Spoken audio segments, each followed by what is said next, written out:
All right, my name is Austin Ricci.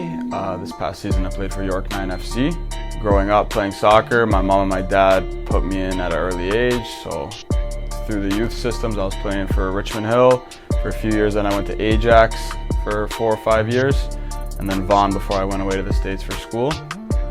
And then I came back to play for York. I mean, today was a good session. Honestly, I didn't expect it to be what it was. It helped me work on a lot of things that I can't really work on alone, and different parts of my game that I know I need to work on, just like being aware of everything around you, checking my shoulder, being aware that leads to finishing, working on my passing with my left foot and my right foot.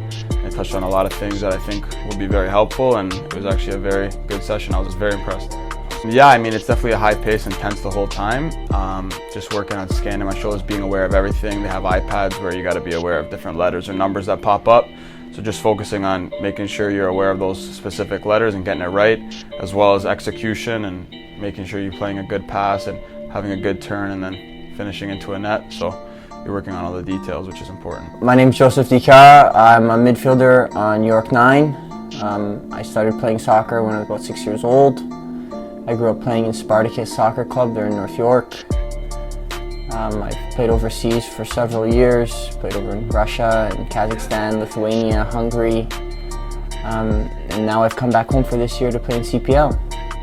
Game Awareness reached out to me not too long ago, and they asked if I could do a small session with them, and I agreed. And I found that it was very challenging. They throw different aspects at the game at you, that you're not used to. They kind of overdo it to a certain extent to, train harder and then make the games, easier. The amount of, awareness, being, looking over your shoulder at, different things. In a game, you look over your shoulder and you see a colored jersey or a man. Here, you kind of have to look over your shoulder and call out a number or a letter. So you really got to, zone in on that aspect, more so. And I'm sure a lot of players, they like to think they're aware on the field, but you never know until, you're really coached and someone's really pushing the boundaries, for you. That's, you're going to push your limits always. So I would definitely recommend, having a session with Game Awareness for sure.